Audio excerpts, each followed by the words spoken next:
বিসমিল্লাহির রহমানির রহিম। হুজুর, আপনি ডান হাতে ঘড়ি পরেন কেন?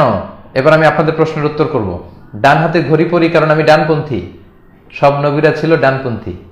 ওমা তিলকা বিয়ামিনিকা ইয়া মূসা, হে মূসা তোমার ডান হাতে কি? মানে মূসা তোমার ডান হাতে কি, মানে বাঁ হাতে কি বলেননি। তার মানে মূসা আলাইহিস সালামের লাঠি ছিল ডান হাতে। একটু আগে তো বলছিলাম আল্লাহ রাসূল ডান হাত দিয়ে ভালো সব কাজ করতে পছন্দ করতেন। তো এই জন্য সম্মানের হাত হচ্ছে ডান হাত, এর জন্য আমি ডান হাতে ঘড়ি পরি, ডান হাতে রিং পরার চেষ্টা করি। মরার পরে মনে হয় চোখটা কিছুদিন ভালো থাকে আর কি। তো এর মধ্যে চোখটা ডোনেট করে গেলে যাদের চোখ নেই তারা চোখ ফিরে, এটা জায়েজ কিনা? হ্যাঁ, এই ব্যাপারে স্কলারদের মতামত হচ্ছে এটা জায়েজ। মরণোত্তর চক্ষুদান জায়েজ। শুধু মরণোত্তর না, জীবিত অবস্থায় আপনি অঙ্গ দান করতে পারবেন। স্কলাররা এটার ব্যাপারে এগুলোকে বলে কদায়া ফিকহিয়া মুআসারা, কন্টেম্পোরারি ফিকহি ইস্যু। আল্লাহ রাসূলের সময় এগুলো ছিল না, সাহাবাদের সময় ছিল না, সমসাময়িক সময়ে এই বিষয়গুলো নিয়ে বেশ কথা উঠছে।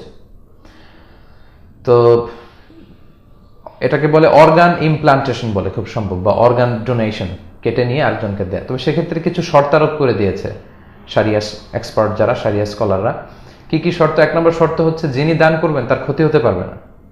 আমার দুই চোখ, আমি এক চোখ দিয়ে দিলে তো আমি ক্ষতিগ্রস্ত হব, বা আমার দুটি চোখে যদি আমি আরেকজনকে জীবিত অবস্থায় দান করি আমি ক্ষতিগ্রস্ত হব। আর আল্লাহ বলেছেন ওয়ালা তুলকু বিআইদিকুম ইলা তাহলুকা, তোমরা জেনে বুঝে ইচ্ছায় নিজেকে ধ্বংসের দিকে ঠেলে দিও না, এটা করা যাবে না। দ্বিতীয় শর্ত হচ্ছে এটা বিক্রি করা যাবে না।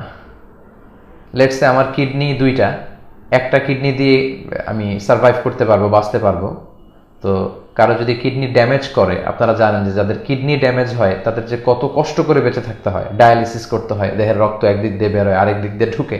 আমার কিছু পরিচিত জনদের আমি এই কথাগুলো শুনেছি যে তারা কি পরিমাণে কষ্ট পায় এই ডায়ালিসিসের কারণে।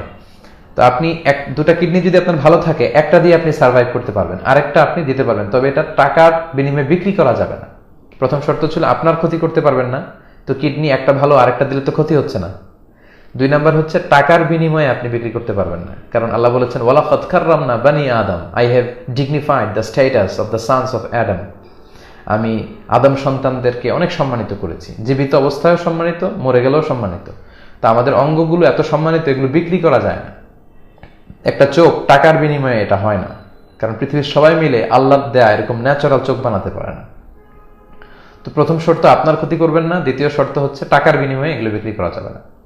তিন নম্বর শর্ত হচ্ছে যাকে দিবেন তার জন্য এটা খুবই জরুরি হতে হবে, ইমার্জেন্সি, এটা না হলে তার বাঁচার উপায় নাই। এই কন্ডিশন যদি হয় তাহলে শুধু মরণোত্তর না, মরার আগেই অর্গান ডোনেশন এটা করা যাবে ইনশাআল্লাহ। যাদের হৃদয়ে আছে আল্লাহর ভয়, তারা কভু পথ ভুলে যায় না। আল্লাহর প্রেম ছাড়া এই দুনিয়ায় কারো কাছে কোনো কিছু চায় না। রাতের